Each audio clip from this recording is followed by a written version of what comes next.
Somewhere around 11 at night, your thumb moves before you decide to move it. The room is dark except for the light of the screen on your face. You tell yourself you're just checking one thing. 40 minutes later, you put the phone down and something in your chest feels heavier than it did before you picked it up. You didn't see anything terrible. No one insulted you.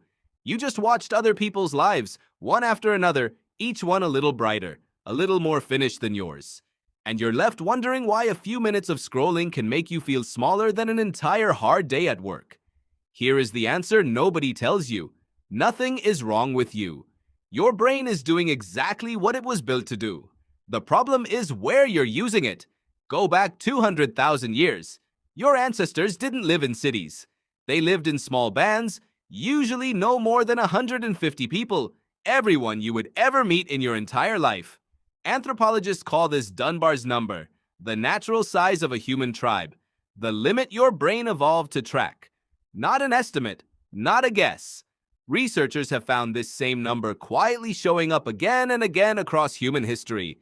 In hunter-gatherer bands, in Roman army units, in 11th century English villages recorded in the Domesday Book, even in modern office sizes and Christmas card lists, as if something deep in our biology keeps drawing the same circle around us, no matter what century we're standing in. In that tribe, knowing where you stood mattered more than almost anything else. Were you strong enough? Skilled enough? Trusted enough? Because in that world, rank wasn't an ego trip. Rank was survival. If the group saw you as weak or useless, you could be pushed to the edges, and the edges of a tribe 200,000 years ago were where you died alone. From cold, from hunger, from a predator, nobody was standing beside you to fight off. So evolution built you a constant, quiet background process, always running, always comparing. How do I look next to him? How do I look next to her? Am I safe here? Do I belong? Psychologists call this social comparison theory, first described by Leon Festinger in 1954. His idea was simple. Human beings cannot know who they are in isolation.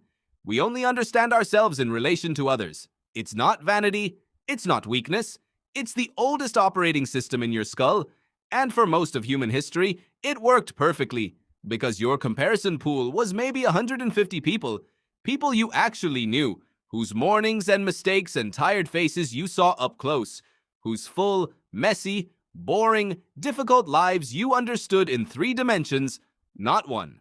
Now hold that ancient wiring next to what you actually do every night.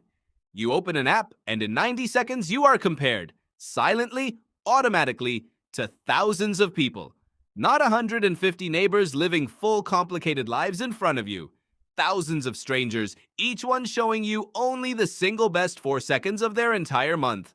The vacation, the body, the promotion, the relationship that looks perfect because you never see the argument that happened 5 minutes before the photo was taken. Someone posts a new job title, and some quiet part of you asks, without permission, should I be further along by now? Someone posts a couple laughing on a beach, and some quiet part of you asks, is what I have enough? Someone posts a body that took a team of trainers, a strict diet, and careful lighting to produce, and some quiet part of you asks why yours doesn't look like that after everything you've already tried. Someone posts a new house, a new car, a graduation, a proposal, and each one lands on the same ancient nerve, the one that once asked a simpler, older question around a fire. Am I keeping up with my tribe, or am I falling behind it? In the ancestral world, that question had an answer you could actually act on. You could work harder, hunt better, mend the relationship, close the gap. Today, the question fires just as hard, but there is no gap to close, because you were never actually behind. You were only shown a highlight reel and asked, unfairly, to compare it to your unedited life. Your ancient brain doesn't know the difference between these questions and the ones your ancestors asked around a fire. It cannot tell the difference between your actual neighbor and a stranger on another continent who was paid, coached, and lit perfectly to look happy for one single frame. As far as your nervous system is concerned, every single one of those faces is a member of your tribe, and every single one of them appears to be doing better than you. Researchers have a name for this: evolutionary mismatch. A brain built for a world of 150 is now running inside a world of infinite strangers, and it was never designed to survive that math. And here's where it gets darker. Because it isn't only about comparison, it's about how the app keeps you there. Every time you open it, you don't know what you'll get. Maybe it's something boring. Maybe it's a photo that quietly wrecks your evening. That unpredictability isn't an accident. It's the same reward pattern that keeps people pulling a slot machine, a variable schedule where your brain releases small hits of dopamine, not because of what you find, but because of not knowing what you'll find. Gambling researchers have studied this exact mechanism for decades, and platform designers know it as well as any casino architect does. You are not weak for struggling to put the phone down. You are responding exactly the way a human brain is designed to respond to unpredictable reward, the same way it would respond to a lever in a casino, except this lever fits in your pocket and follows you into bed.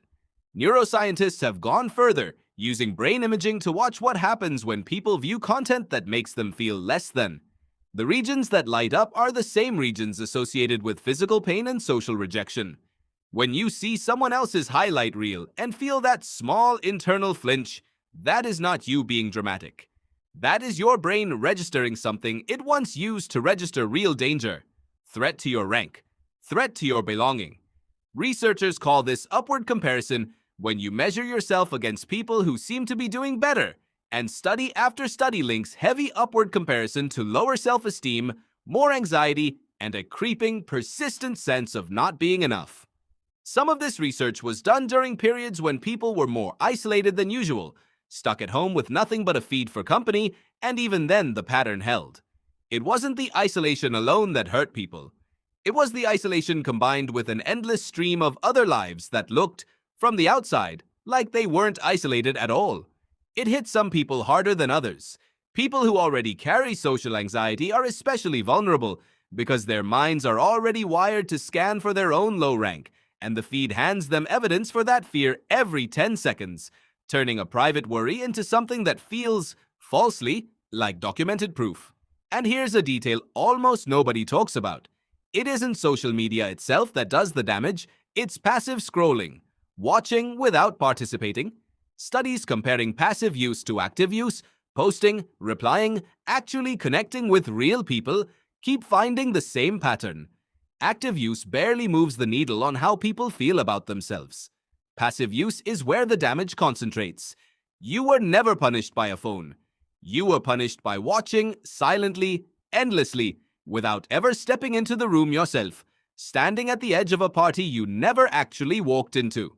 There is one more twist in the research, and it might be the most important one. Some scientists have looked at people with unusually large online networks, thousands of followers, thousands of people to compare against, and found something strange. Past a certain size, the self-esteem damage doesn't get worse. It levels off. Why? Because once a network grows far beyond anything your ancestral brain evolved to track, some part of you seems to quietly stop treating it as real. A tribe of 150 feels real. A crowd of 50,000 strangers starts to feel like weather, something happening around you, not to you. Which means the danger zone isn't the biggest feeds. It's the ones that still feel personal, small enough to feel like your tribe, close enough that your ancient brain still believes every one of those faces is someone whose opinion of you actually matters. So what do you do with a brain like this? You don't turn it off because you can't, and you don't need to. You work with it. Every time you notice that flinch, that small ache of not enough, you can name it for what it actually is. Not truth. Just an alarm built for a world that no longer exists, going off in a world it was never designed for. You can choose downward comparison on purpose, not to feel superior, but to remember how far you've already come, because that comparison calms the same ancient system that upward comparison inflames. You can turn passive scrolling into something active, a message to someone you miss, a comment that actually means something, because connection, not consumption, is what your nervous system was built to reward you for.